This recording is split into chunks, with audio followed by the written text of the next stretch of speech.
Doctor, I want to start with you because, you know, ovaries are in this is something that I read. Ovaries are the only organ in the human body that we all just accept is going to one day fail, and that you're going to then live for decades more with this useless organ in your body, and it has profound impact. Absolutely. And it's really interesting that as a society, we associate menopause with the function of the ovaries. But I think that's only half of what menopause really is, because we have lost sight of the systemic impact the menopause can have on a woman's body and on her brain.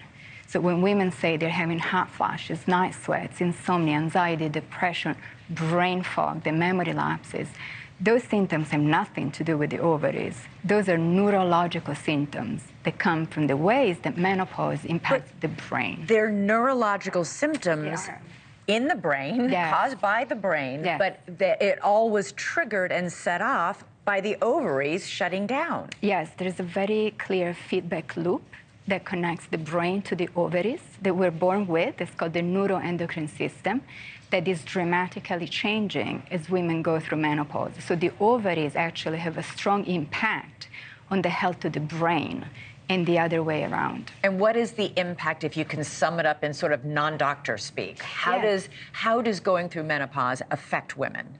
What we have learned is that menopause is actually a renovation project on the brain.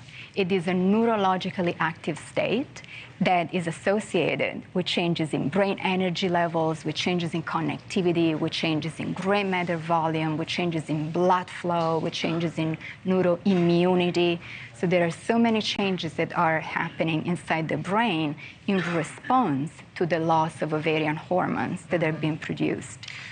So Tamsen, I gotta be honest, I was just talking with the doctor during the commercial break, and part of me was sort of afraid that, oh, great, we're just going to feed into this whole, you know, trope that menopausal women are doddering, you know, moody, brain foggy people. And yet at the same time, it's affirmation to all these women that they're not imagining it. That's what it's all about, because we did think that for a long time, and many women still feel like that. They feel like it's in their head. They feel like there's something wrong with them.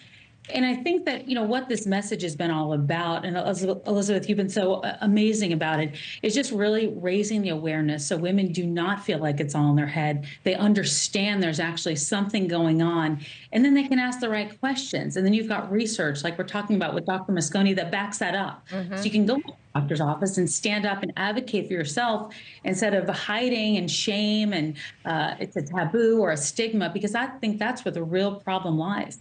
When you talk about brain fog, this was a symptom that you have said, you were on my show a few months ago talking about this. This is a real thing. When brain fog sounds so benign, it just sounds like, oh, I just had a little trouble remembering something. It's not. Describe what it is.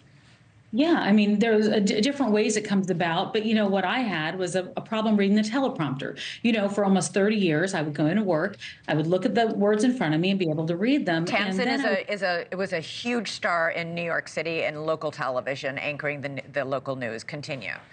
Yeah, so I was anchoring the news, and I would read the teleprompter at night, and I would look at it, and it came on a time when I was going through perimenopause, menopause, unbeknownst to me, and I would look at a word, I would recognize it, and it wouldn't come out of my mouth, and it really took a hit on my confidence. It really had a tough time, and I really felt like I was struggling, grappling for words, having a hard time focus. So that was how my brain fog manifested in me, and really made me scared that something else was going on, something more serious. Yeah. So these brain scans are helpful to you because, first of all, this isn't even your area of expertise. You are an Alzheimer's expert. You specialize in Alzheimer's prevention for women. And what you found through your research is that menopause actually increases a risk of Alzheimer's in women. What can we do? Are you developing or looking into medications or treatments for women who have entered menopause to help protect their brains and their risk for Alzheimer's? Absolutely, yes. So I consider myself a women's brain specialist at this point because, like you said, I started with Alzheimer's prevention, and there was a research that really showed to us, revealed to us the importance and the impact of menopause and brain health and the risk of Alzheimer's disease for some women. So now we're really heavily invested in finding solutions, which span from hormone replacement therapy to non-hormonal medications to perhaps Alzheimer's drugs, and a lot of different interventions, including lifestyle modifications and medical checkups. Yeah. Thanks so much for watching. Go to joinnn.com to find NewsNation on your television provider. And don't forget to click the red subscribe button below to get more of NewsNation's fact-driven, unbiased coverage.